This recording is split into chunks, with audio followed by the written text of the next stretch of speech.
quería leer la carta que recibimos con la presentación ahí en Barcelona, la carta que nos envió Esteban Volkov, ya que estábamos colaborando con él. Esteban Volkov, el nieto de León Trotsky, y que ha estado en la casa museo de León Trotsky en México.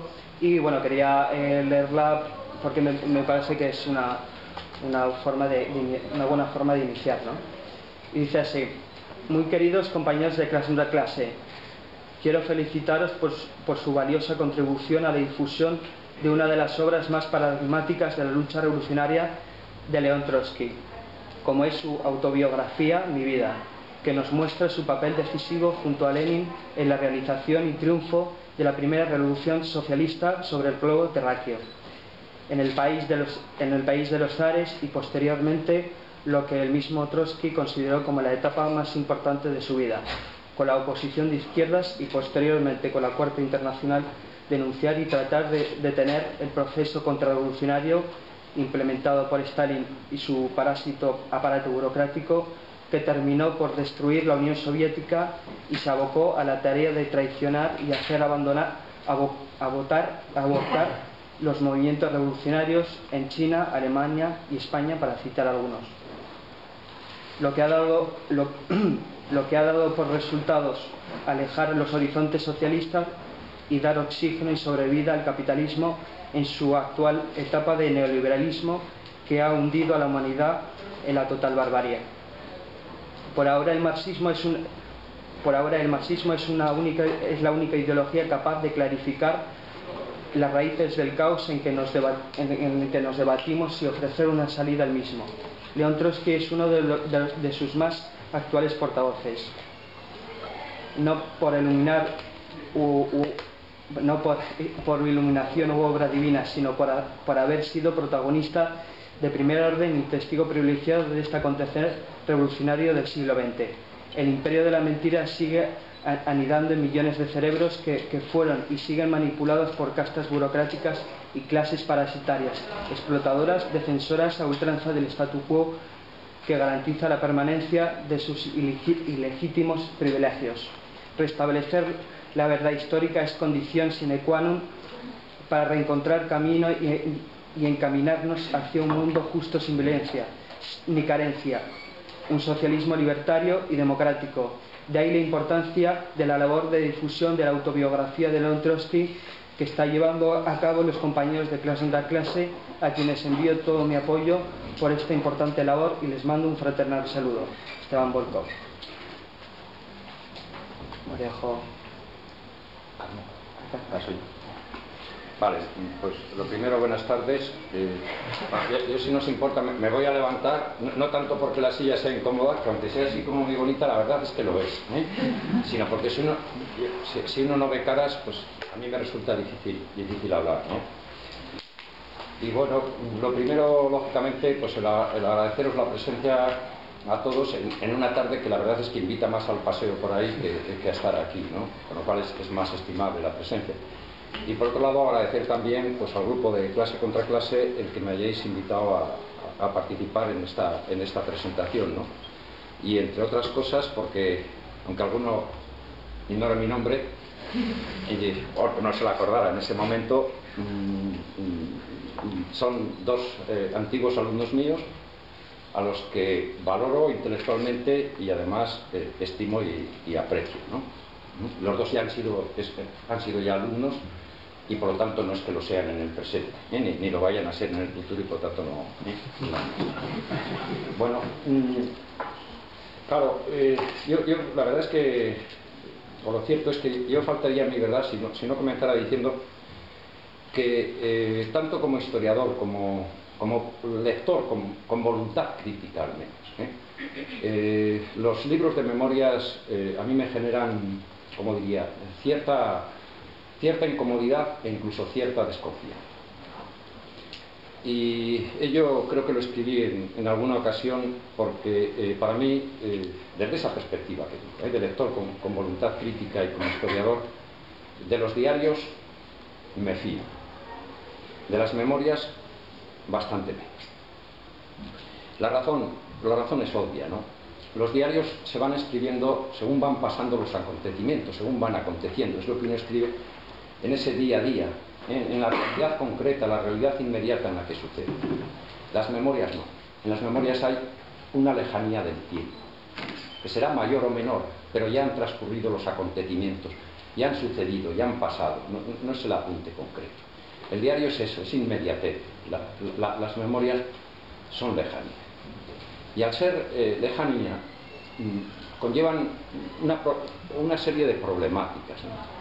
La mayor, desde mi punto de vista, no es precisamente la que posiblemente algunos estéis pensando. La mayor no es el olvido. Toda memoria puede tender al olvido, la memoria individual. Y claro, cuando han transcurrido los acontecimientos, uno puede pensar, bueno, se ha olvidado de tales cosas. Ese no es el mayor problema. Ni siquiera tampoco el que toda memoria individual es siempre selectiva, interesadamente selectiva. Es decir, olvida unos hechos determinados y por el contrario recuerda a otros, pero lo hace también interesadamente. Agranda unos hechos determinados y empequeñece otros también concretos y determinados. Esos son dos problemas evidentes. Pero el mayor problema no es, desde mi perspectiva, ese. El mayor problema es que cuando las memorias se escriben, es ya cuando han sucedido toda una serie de coyunturas, es pasado el tiempo, ha habido un cambio en las realidades y por lo tanto quien está escribiendo esa memoria está desde el presente que está viviendo, a sabiendas de cómo han sido determinados resultados, escribiendo sobre ese mismo pasado. Por poner un ejemplo trivial, pero creo que clarificador de lo que quiero indicar. Claro, imaginemos el diario personal vamos a poner, de un enamorado o de una enamorada. Lo que va escribiendo día a día sobre esa Dulcinea o sobre ese Romeo. Hasta que, seguramente, pasado el tiempo, como en ocasiones sucede, llega la ruptura. Y a veces la ruptura muy abrupta.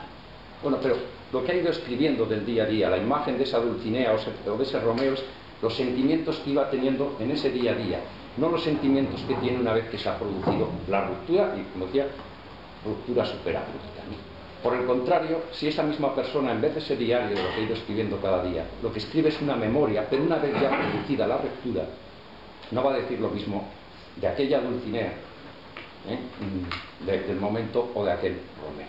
En ese sentido digo que el conocimiento de los hechos, el conocimiento de cómo han transcurrido circunstancias determinadas, etcétera, y hasta de la propia evolución de las personas, condiciona normalmente, evidentemente, de forma negativa, en el sentido de que juega a favor del que lo escribe, y al jugar a favor del que lo escribe, en gran medida está jugando en contra de quien lo lee. De este pensamiento que ya digo, he tenido desde hace tiempo sobre las memorias, yo creo que era plenamente copartícipe el propio León Trotsky.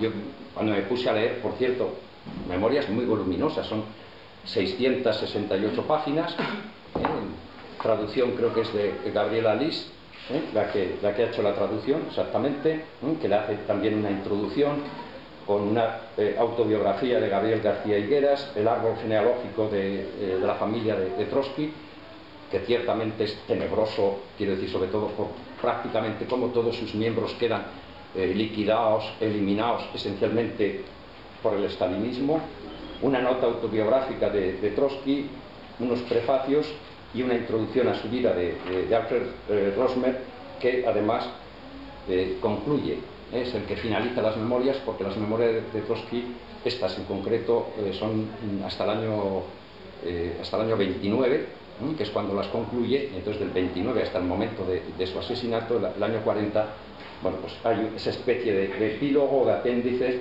eso, que leyendo las memorias de Trotsky, he percibido una misma impresión sobre ese aspecto que yo comentaba de las memorias, y el no ser, o jugar con no ser plenamente fiables en algunos de sus aspectos. Por ejemplo, en la página 48 escribe Trotsky, dice, es en la introducción, en el prólogo que él mismo hace al libro, y como todos sabemos, normalmente los prólogos se suelen escribir una vez concluidos los libros. El prólogo suele ser lo último que uno escribe. Y escribe Trotsky textualmente: es verdad que la memoria no es una registradora automática, no es para nada desinteresada.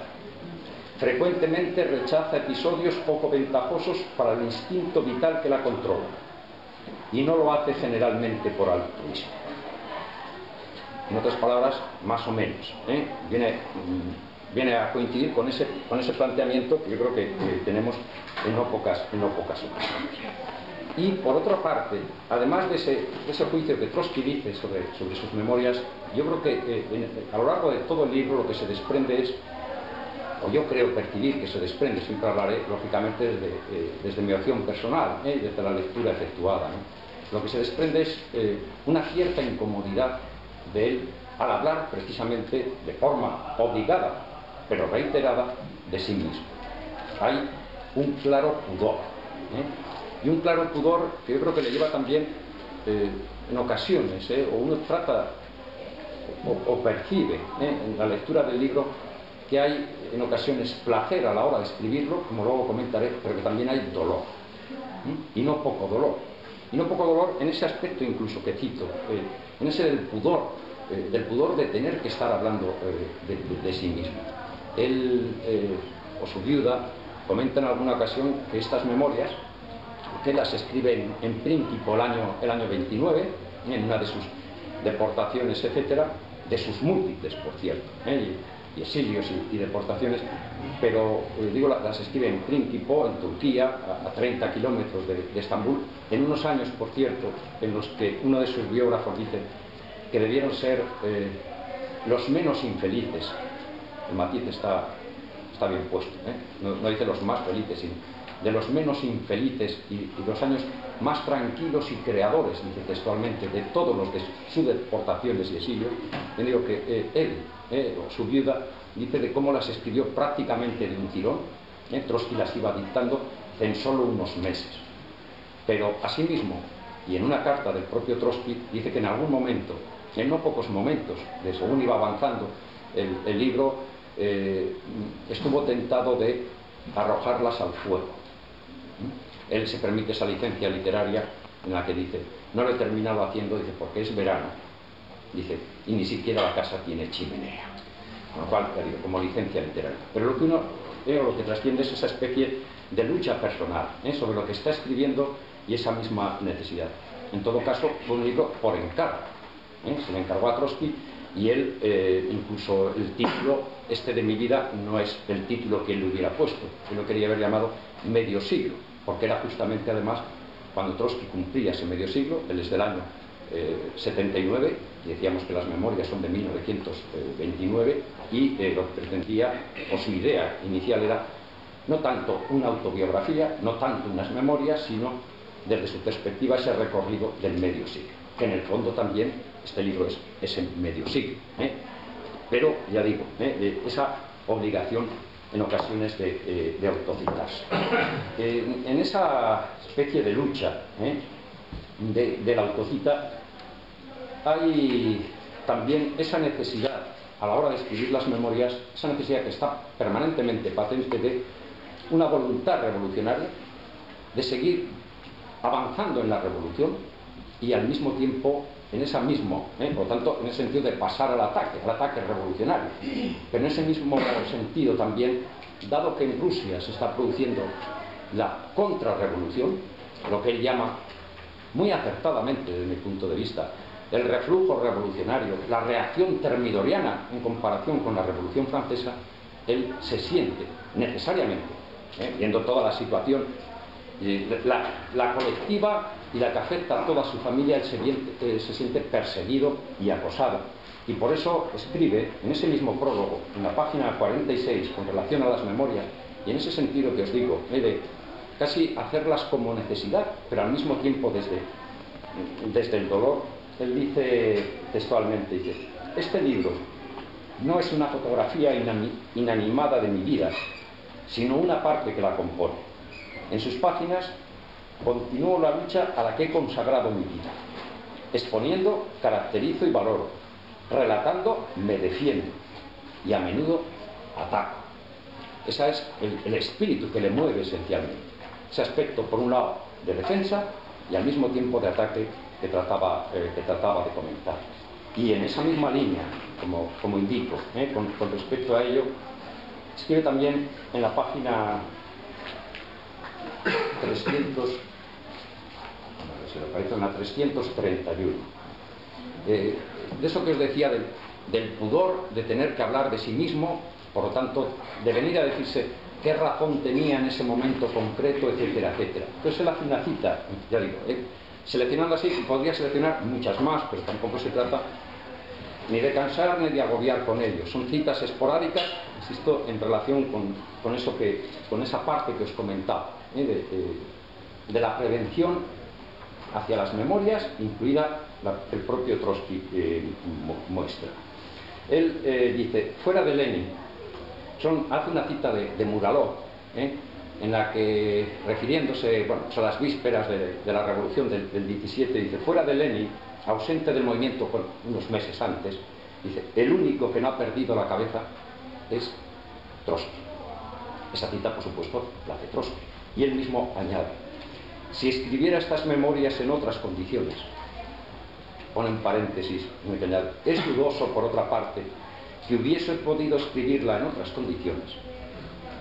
Dice, me sentiría molesto al relatar muchas de las cosas que cuento en estas páginas, pero no puedo ignorar esta gran falsificación del pasado, bien organizada, que es una de las principales preocupaciones de los epígonos. Los epígonos es lo que él llama constantemente a los teóricos discípulos del marxismo y del propio Lenin, pero que no han absorbido su filosofía ni han hecho un pensamiento crítico, sino que por el contrario se han limitado a aprovecharse de las situaciones y de las coyunturas, entre otros, y muy especialmente, por supuesto, Stalin, ¿no? Dice, mis amigos, sigue él, dice, están encarcelados o deportados. Estoy obligado a contar cosas de mí mismo, que en otras condiciones nunca habría contado. Para mí no se trata solamente de la verdad histórica, se trata de una lucha política que aún continúa. Esa es la gran finalidad de las memorias. Esa parte de ataque, como decía, para progresar en el camino de la revolución proletaria y al mismo tiempo de defensa ante esos ataques que se están recibiendo permanentemente. Esas son, a mi juicio, aspectos muy claves a la hora de poder entender las memorias. Claro, que dicho esto, pues quizás algunos, especialmente los que me habéis invitado a participar, pues podréis decir, Carmelo está diciendo todo esto de las memorias, parece que no, o que el libro no le ha agradado, o lo que en él se cuenta, o algo por el estilo. Mirad, todo lo contrario.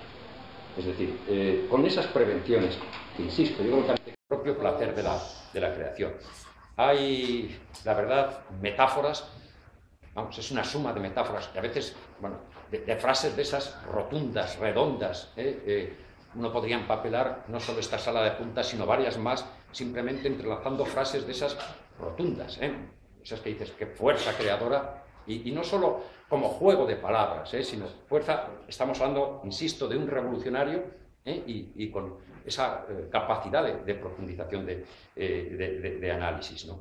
Y hay muy especial, vamos, cuando decía metáforas, hay una metáfora en la que compara a Lenin, no sé si es con Markov, y donde dice, bueno, Markov dice, es como un galgo que se contenta con coger a las liebres. Dice, Lenin no, Lenin es un bulldog, que una vez atrapada no la suelta. Vamos, de esas hay rotundas, como tales, además, muy gráficas, pero no como palabras sueltas, sino reforzando todo lo que, aquello que ha sido capaz de sintetizar. Eso solo lo puede hacer ciertamente una persona que tiene la cabeza muy formada, muy amueblada teóricamente y que luego tiene esa capacidad de síntesis. Por citaros solo un ejemplo. Está hablando del 18, es decir, justo ya cuando ha triunfado la revolución, pero son los primeros problemas, y lo describe así. Dice, la primavera y el verano de 1918 fueron extraordinariamente difíciles para nosotros. Nosotros son, evidentemente, los bolcheviques. Ahora era cuando nos dábamos cuenta de las consecuencias de la guerra. A ratos parecía como si todo se desmoronase, como si no hubiera nada sobre qué apoyarse. No estábamos seguros de que aquel país agotado, devastado, desesperado, tuviera fuerzas suficientes para sostener el nuevo régimen, ni siquiera para salvar su independencia frente a cualquier invasor. El país carecía de víveres, carecía de ejército. Los ferrocarriles estaban completamente desorganizados. El aparato del nuevo Estado apenas empezaba a formarse. Por todas partes surgían conspiraciones. 9 líneas. 9 líneas ha trazado todo un panorama desolador justamente en torno a ello, de alguien que se ve el triunfo de la propia revolución y al mismo tiempo hacia dónde se va a encaminar, los grandes riesgos, los grandes peligros que están corriendo a ello. En menos líneas, 9 líneas, no se puede, en mi perspectiva, trazar mejor esa misma situación. Luego, ya digo, viene el cierre, y a partir de ahí lo que hace es revelar, ir poniendo sobre eso de que los trenes, los ferrocarriles estaban desorganizados, pues va explicando esa desorganización, los porqués, etcétera, etcétera, o de cada uno de los puntos que ha ido citando. Como digo, prácticamente ello en todos los capítulos. Bueno, esa, a mi juicio, además de el quién lo escribe y qué es lo que escribe y el periodo y todo ello, insisto, yo creo que el libro capta de inmediato, y eso es siempre fundamental, el captar al lector precisamente porque está espléndidamente escrito. Por otra parte, disculpad, bueno, 5 minutillos, esto es, digo, por otra parte, claro, desde mi perspectiva, el libro tiene esencialmente 3 partes, aunque forma toda una unidad, evidentemente, pero yo creo que tiene tres partes, ¿no? Una primera que es su infancia, y, bueno, sus primeros años de juventud. Él rápidamente se convierte en un revolucionario, desde los 17, 18 años, revolucionario. La segunda parte es ya precisamente todo ese proceso como revolucionario y en la propia revolución del 5, como decía, de octubre, etcétera, con la parte teóricamente más sustantiva en torno a él. Y la tercera que uno podría distinguir es a partir del año 24, a partir de la muerte de Lenin, las propias luchas internas, su desplazamiento del poder, por decirlo de alguna manera, sus inmediatas persecuciones, en definitiva, el triunfo del stalinismo y el Trotsky represaliado, no solo él, sino toda la familia y la propia revolución en sí misma. Esa tercera parte es la que más tiene defensiva. Hay una parte, la de la organización de la oposición, desde la revolución al propio Stalin, que es muy interesante, pero es la parte después, insisto, en la que necesariamente él se muestra más en ese aspecto defensivo, por lógica, por necesidad. La segunda es la más central desde el punto de vista historiográfico, desde el punto de vista histórico, porque es todo ese análisis de la propia revolución y, en definitiva, de ese triunfo revolucionario y de su gestación. Y la aparentemente menos interesante es la primera, porque es su propia infancia. Sin embargo, bueno, ya sabéis que a veces soy raro, ¿no? Pero digo que, sin embargo, a mí me parece que es una parte fundamental. Son más de 100 páginas, 150, 170 sobre su propia infancia, como digo, y juventud. Y a mí me parece que es una parte que seguramente pasará más desapercibida, que se podrá leer así más livianamente, pero a mí me parece que es fundamental. Y fundamental porque explica, o uno quizás, entiende mejor las propias trayectorias de Trotsky a partir de esa infancia y de lo que dice en torno a ella, ¿no? Él es de una familia de medianos propietarios, casi medianos grandes propietarios, a base de esfuerzo y de trabajo. Hay una frase antológica sobre sus padres en la que dice: el trabajo ha unido al matrimonio. Ser mejor, más culto, más instruido, me desgarraba el pecho cada vez más. Con toda esa fuerza que tiene, ser mejor, más culto, más instruido, me desgarraba el pecho cada vez más. Y respecto a la rebeldía, yo digo que hay no pocas citas, pero simplemente algunas de estas que creo que lo sintetizan, ¿no? Dice: todo en mí tendía a la rebelión. Sentía aversión profunda contra el orden existente, la arbitrariedad y la injusticia. Y es la rebeldía permanente ante cualquier acto que vaya considerando injusto. Y eso es algo que luego lo mantiene permanentemente. No todo rebelde pasa a ser revolucionario. No todo rebelde pasa a ser revolucionario. Es otra dimensión. Pero si no hay rebeldía, no hay revolución. O no hay pensamiento revolucionario, no hay posibilidad si no ha habido esa rebeldía previa. Y él cuenta ahí varias anécdotas, bastantes anécdotas, ¿no? Pero hay una que en el plano personal me ha resultado muy significativa y que os quiero comentar, porque me ha resultado muy significativa. Y es la siguiente. Él habla de no pocas cuestiones de rebeldía, etcétera, ¿no? Pero hay una en la que él cita, y que a mí me ha hecho, como ahora os comentaré sobre todo, especialmente gracia. Y él cita, bueno, de un criado que tienen en casa, entre los varios que tienen, que es un señor ya mayor, de 80 y tantos años, que ha sido oficial, vamos, o ha estado en el ejército de los Tales, etcétera, muy fuerte, le escribe allí unas manos de estas superpoderosas, y que un día le dice al pequeño Trotsky, suponemos un Trotsky de 3 o de 4 años, o pues así, ¿no? Y le dice, ¿tú quieres ver Moscú? Claro, cualquier niño, una aldea ucraniana, ver Moscú, ¿cómo no? Claro que quiero. Y entonces, ahora mismo, a cualquier niño. Entonces, este poderoso de las grandes manos lo coge de las orejas, lo alza y lo tiene arriba. ¿Ya ves Moscú? Y el chaval, pues no. Pero claro, el dolor de las orejas, cada uno se lo puede imaginar. Hasta que, claro, el niño se da cuenta de que se está ensañando con el débil. Es algo que él menciona. Nadie hay más débiles que los niños. Se está ensañando. Entonces, bueno, pues se tira al suelo y entonces esa rebeldía, ya tal como sale. Y la anécdota, para mí, es, bueno, parte de la rebeldía como tal, ¿no? Pero me resulta especialmente significativa por lo siguiente. Porque a muchos miles de kilómetros, muchos miles de Ucrania, y pasados muchos más años, uno mismo recuerda cómo le dijeron, no si quieres ver Moscú, sino si quieres ver Soria. Y entonces exactamente lo mismo. Uno dijo, sí, claro, ¿cómo no? Y cogiéndolo de las orejas, pues bueno, uno no veía Soria, hasta que se sentía diciendo, joder. Y cito esto porque, claro, entre aquella Soria y aquella aldea ucraniana hay miles y miles de kilómetros. ¿Cómo se trasladan ese tipo, no voy a decir bromas, sino de actitudes, en cierto modo, bueno, aparentemente jocosas, pero con una cierta crueldad? ¿Cómo es posible que se traspasen? No creo que haya habido ningún correo transmisor de levantar las orejas, y supongo que eso que se ha hecho en esas aldeas se habrá hecho pues, en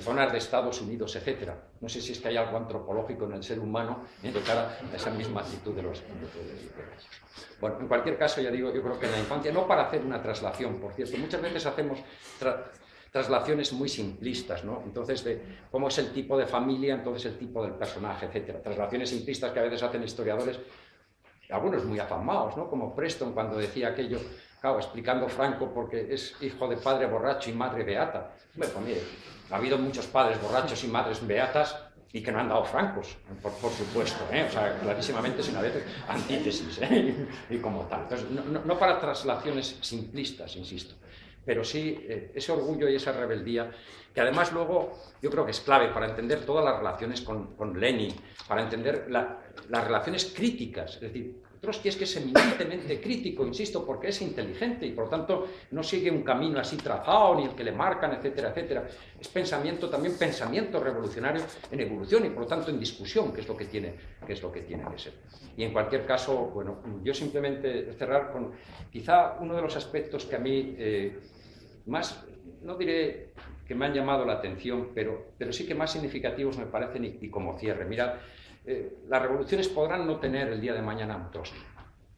Es posible que surjan otros Trotskys, evidentemente, y lo surgirán. Las revoluciones crean a los propios revolucionarios, es un proceso similar. A Trotsky, por cierto, no lo destroza la revolución, lo destroza la contrarrevolución, que son dos cosas completamente distintas. Se suele decir, Trotsky es hijo de la revolución y lo mata la revolución. No. Se crea en la revolución, al mismo tiempo que la fomenta y la crea, y que quien lo destroza y quien lo mata es la contrarrevolución. No ya en el acto mismo de la muerte, sino previamente, pero es esa contrarrevolución.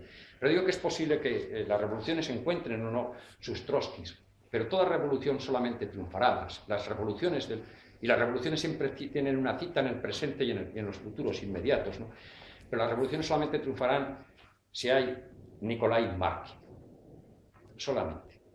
¿Quién era Nikolai Markin? Él lo escribe en la página 311. Él está hablando de un momento en el que él está confinado, y él dice, Markin era un marinero de la flota del Báltico, artillero y bolchevique. No se mostró enseguida tal cual era. De ninguna manera era parte de su carácter hacer alarde. Tampoco era orador. Tenía problemas de edición. Además era un hombre tímido y retraído, como alguien que ha sufrido represión en su fuero íntimo. Pero este hombre estaba hecho de una sola pieza y de un buen material. Yo no tenía noción de su existencia y había tomado bajo su custodia a mi familia. Trabó amistad con mis hijos, a quienes les había ofrecido té y pan con manteca, y siempre les tenía preparada alguna pequeña alegría en aquellos tiempos en los que no abundaba. Discretamente venía a ver cómo marchaban las cosas en casa.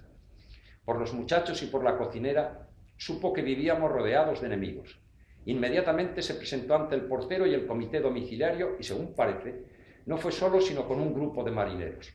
Y debió emplear argumentos convincentes porque el panorama cambió radicalmente a nuestro alrededor. En la casa burguesa en la que vivíamos se implantó la dictadura del proletariado antes de que triunfase la Revolución de Octubre. Un tiempo después nos enteramos de que todo aquello se lo debíamos a un marinero de la flota del Báltico, amigo de los muchachos. Evidentemente, el Nikolai Markin, de quien él habla, es no solo una persona en concreto, sino es precisamente un pueblo o la suma de colectividades que pueden no hablar bien, que pueden tener, como él dice aquí, problemas de edición, incluso hipotéticamente menos formación, etc., pero que tienen esa voluntad revolucionaria de la que precisamente Trotsky hizo permanentemente gala. Bueno, pues por mi parte nada más y disculpad.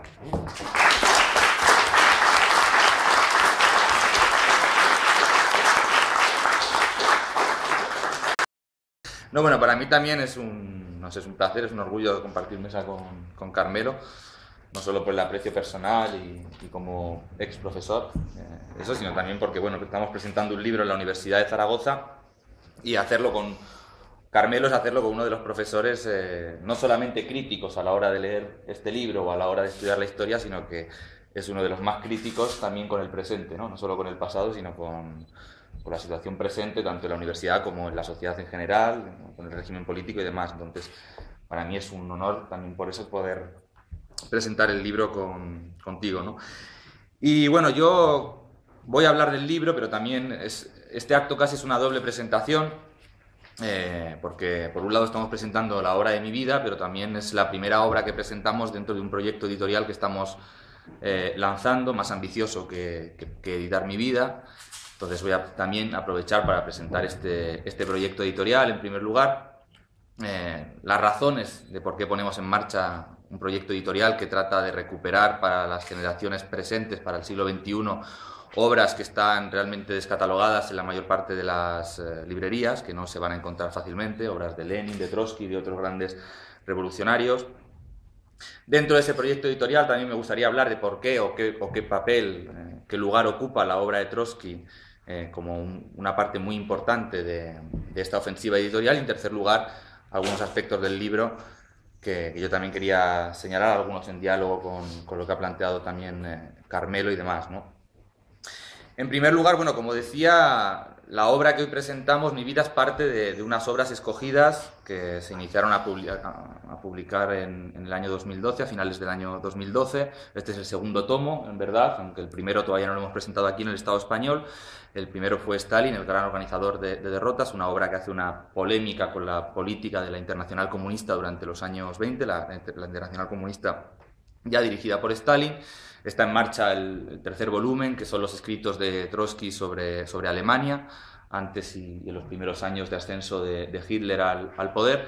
Y hay otra serie de obras pensadas a sacar en los siguientes meses y años, con las obras de España, de Francia y demás, ¿no? Es un proyecto en concreto, el de las obras escogidas, que lo estamos poniendo en marcha con la casa, en colaboración con la Casa Museo León Trotsky y el CEIP, que tiene sede tanto en Buenos Aires, Argentina, como en México, y aquí en el Estado español somos nosotros un poco los embajadores que estamos haciendo de difusores de estas obras y tratando de que lleguen al mayor número de lectores posible, ¿no? Además de estas obras escogidas, estamos presentando también otras obras o reeditando otras obras de Lenin. Recientemente en la Feria del Libro de Buenos Aires se presentó una colección de obras fundamentales de Lenin y de otros autores marxistas como Riazanov, como Joshua y otros muchos pensadores del marxismo revolucionario del siglo XX, ¿no? Es un proyecto editorial, pero en realidad no es un proyecto editorial, o no solo es un proyecto editorial con un interés académico, con un interés intelectual, sino que es un proyecto profundamente militante, ¿no? También no queremos engañar a nadie, no creo que tampoco lo estemos haciendo, sino que persigue un fin militante y lo concebimos como una ofensiva militante y una ofensiva ideológica. Una ofensiva que lo que trata es de traer a las nuevas generaciones que están saliendo a luchar en la actualidad, en el siglo XXI, en contra de este régimen político, en contra de las consecuencias de la crisis, en contra de todos los graves problemas sociales, democráticos que padecemos los trabajadores y los sectores populares, tratar de ofrecer, por lo menos para que se pueda conocer, para que se pueda pensar, actualizar y desde nuestro punto de vista reactualizar todo el legado, no solo de Trotsky, sino también de otros grandes pensadores del marxismo revolucionario del siglo XX como los que he mencionado. Y creemos que además es un proyecto muy oportuno, en primer lugar porque estamos en una situación que no voy a incidir, como se hace en la mayor parte de los actos que se vienen realizando en los últimos años, de que estamos en una grave situación de crisis, es algo conocido, pero más allá de lo evidente, de lo que todos vemos en el día a día, de que estamos en una situación de crisis económica y política cada día más profundo, creemos que esta crisis hay que mirarla desde una perspectiva un poquito más histórica, un poquito más desde arriba, para darnos cuenta de que como ya pasara precisamente la década de los 30 o como ya pasara la década de los 60 y 70, la actual crisis es de una magnitud histórica y como tal viene a reactualizar las premisas de nuestra época, lo que para los marxistas ya después de la Primera Guerra Mundial y en palabras de Lenin se definía al capitalismo como que había entrado en la época de crisis, guerras y revoluciones, como que era un sistema decadente que no tenía nada progresivo que aportar a la humanidad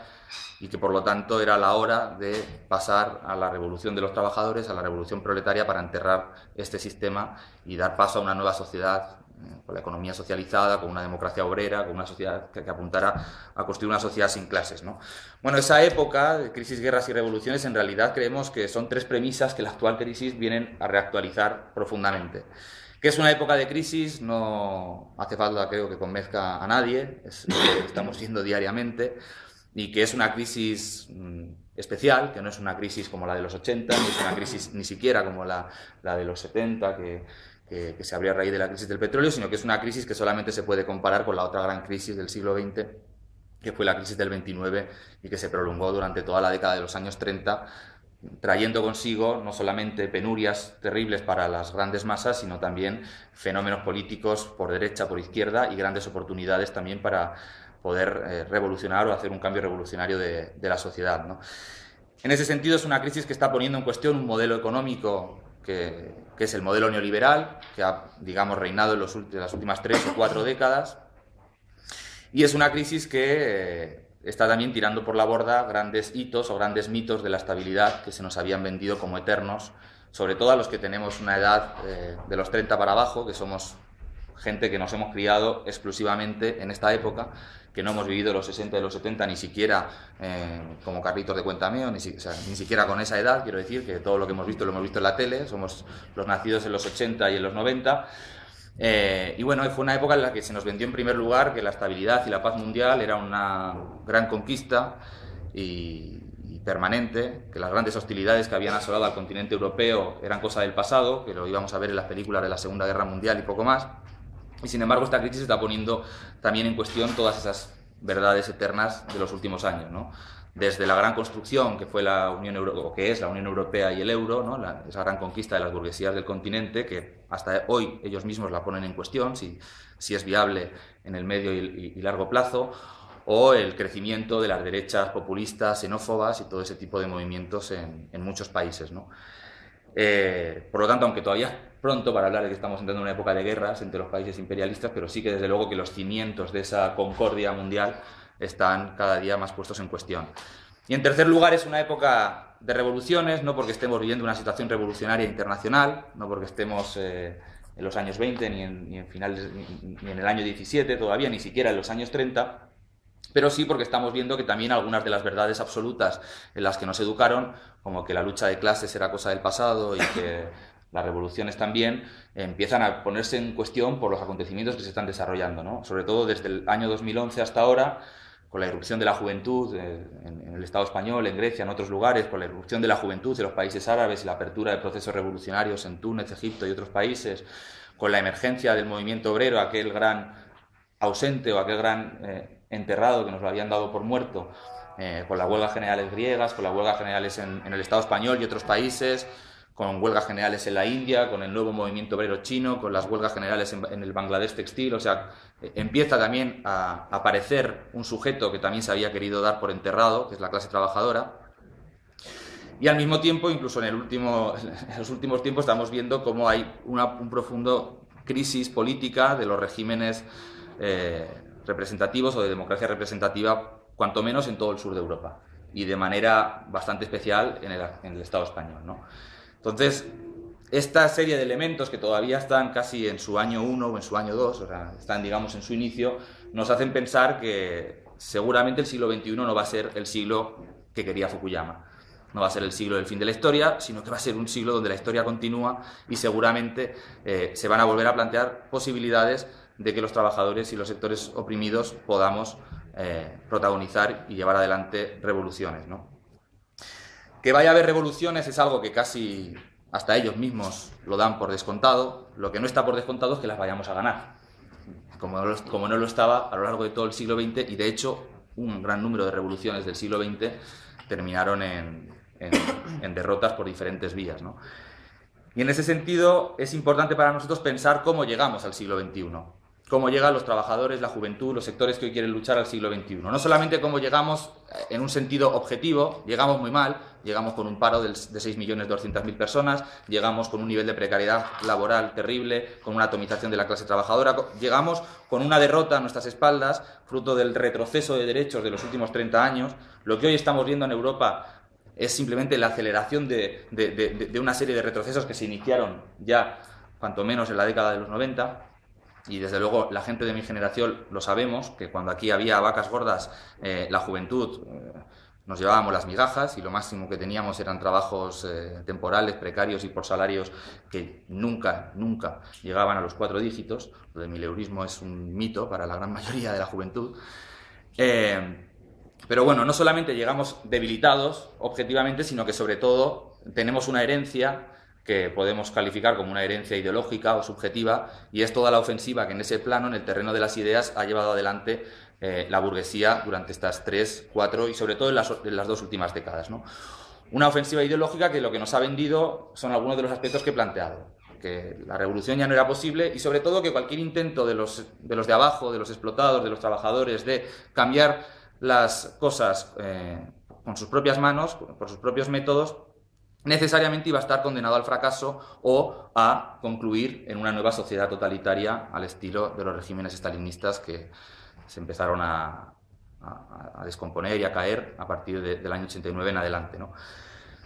Un sentido de época que es el sentido de época del que somos hijos nosotros y que sobre todo ha llevado a que nuestra generación, la que está saliendo a luchar ahora, tenga un hondo desconocimiento de los grandes hechos revolucionarios del siglo XX y de las ideas y de los pensadores revolucionarios de todo el siglo XX. Y que en verdad revertir esa ofensiva ideológica es una tarea sine qua non para no partir de cero. Nosotros creemos que las actuales revoluciones, las que puedan surgir, quiero decir, no las actuales, las que puedan surgir en los próximos años, no nos tienen que pillar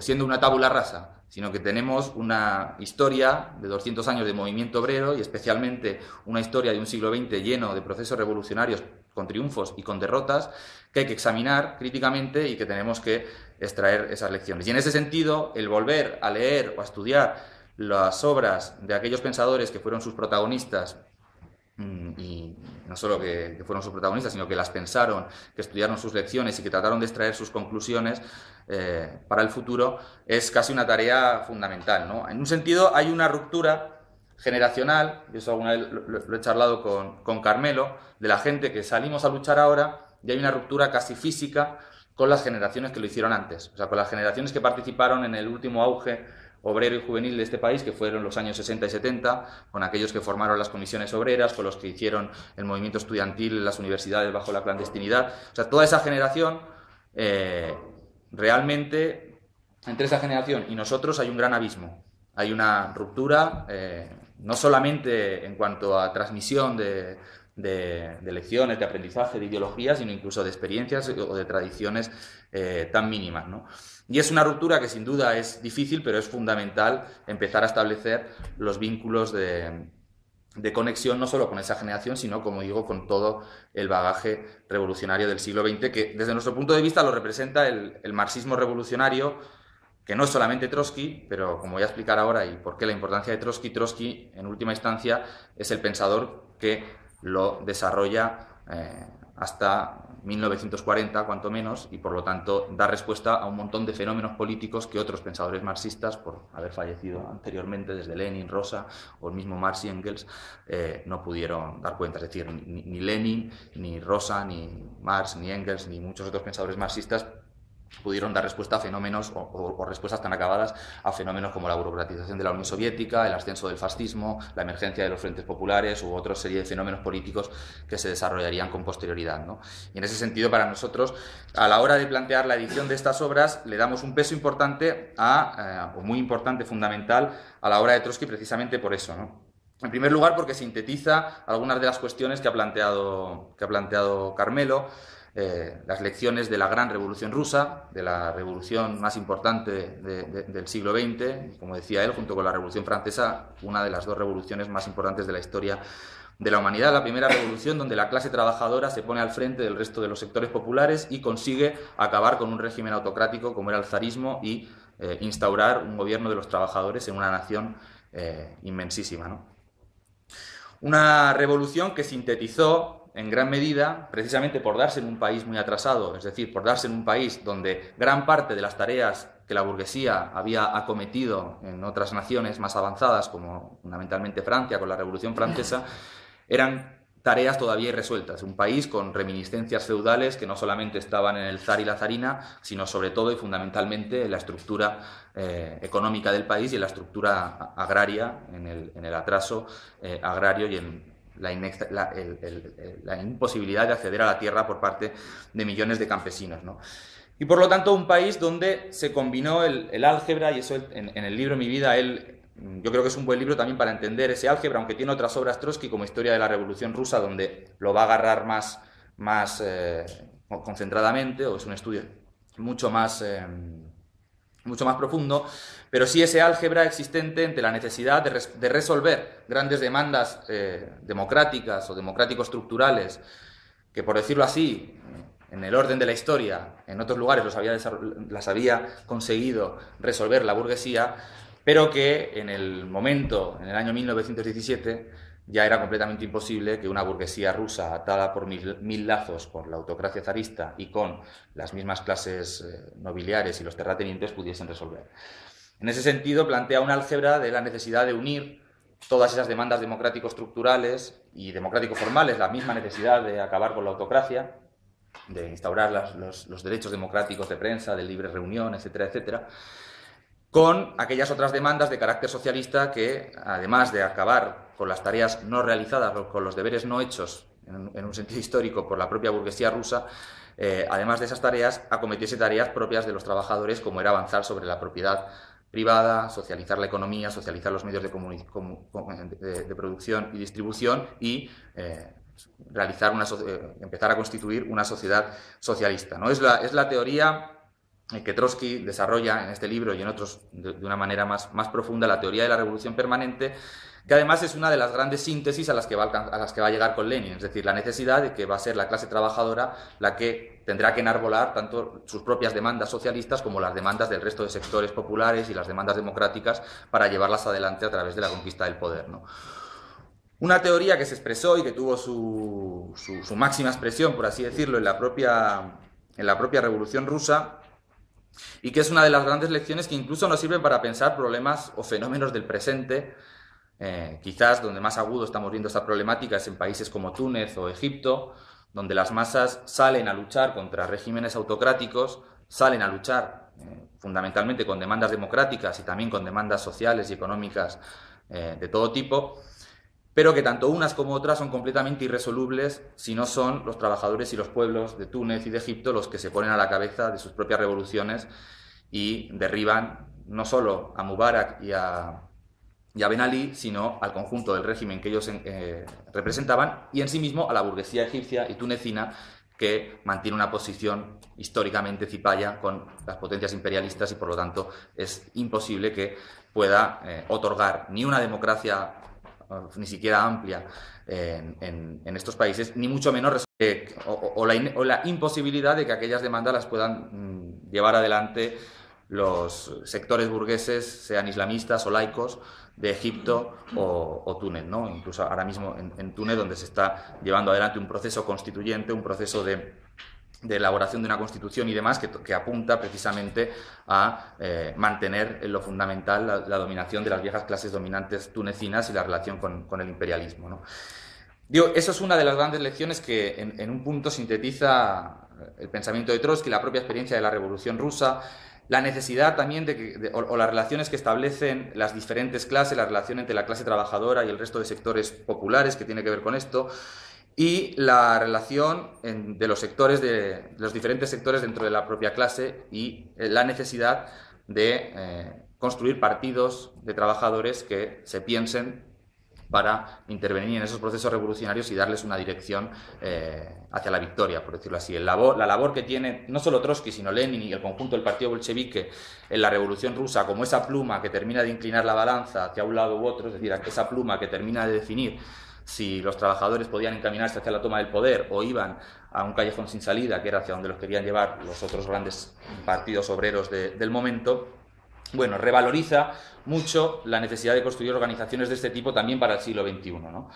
Algo que también es una idea denostada y defenestrada en la actualidad, pero que, sin lugar a duda, las propias experiencias, por la positiva de la Revolución Rusa y por la negativa de otras muchas revoluciones en el siglo XX, demuestran la necesidad de este tipo de organizaciones para que las revoluciones triunfen. Además, hay un aspecto también de la obra de Trotsky, que es ese otro que señalaba, que es todo lo que Trotsky elabora con posterioridad a la muerte de Lenin y sobre todo en la década de los años 30, que son todos esos escritos que, si bien este libro son punteados, sobre todo en el epílogo que comentaba Carmelo, sobre el epílogo escrito por Rosmer, que es el que va del 29 al 40, pero son todos los escritos de Trotsky sobre los años 30, sobre fenómenos tan complejos como el ascenso del fascismo, como la aparición de los frentes populares, y que en general son, desde nuestro punto de vista, un gran bagaje de cómo el marxismo revolucionario se va actualizando para dar respuesta a proyectos políticos impulsados por sectores propios de la burguesía liberal, republicana o de otro tipo, para tratar de hacer proyectos en los que conviven sectores obreros y sectores burgueses o pequeño burgueses, y que en última instancia se plantean como frenos o como los muros contra los que tienen que chocar las revoluciones obreras en estos países, ¿no? Como desvíos para evitar que la fuerza de los trabajadores pudiese llegar a cuestionar la propiedad privada y construir una sociedad donde la burguesía pasase al museo de historia, ¿no?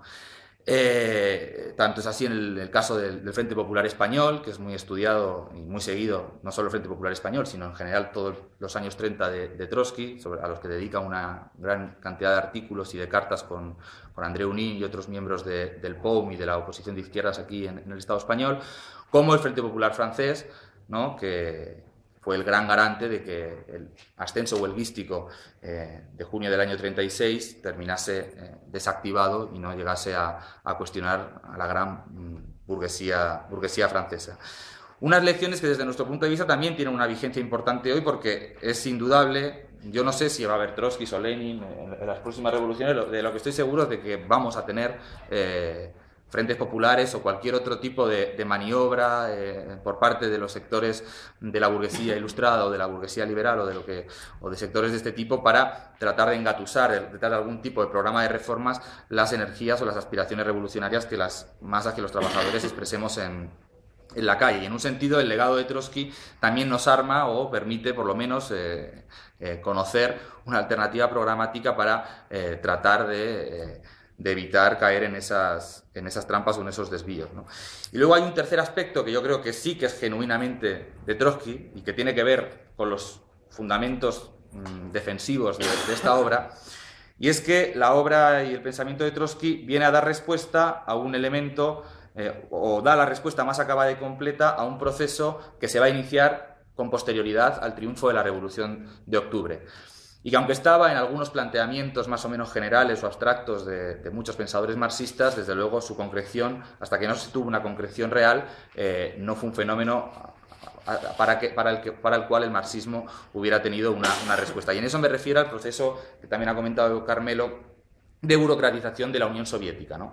El proceso que se inicia posterior a la toma del poder del partido bolchevique y sobre todo a raíz de todas las dificultades, tanto internacionales como internas que va a tener el primer Estado obrero de la historia para poder consolidarse, ¿no? Desde el fallo en la previsión o en la apuesta de la extensión de la revolución más allá de las fronteras de la Unión Soviética, es algo que no termina de suceder, que las revoluciones que se inician en Alemania, Hungría y otros países terminan todas ellas derrotadas.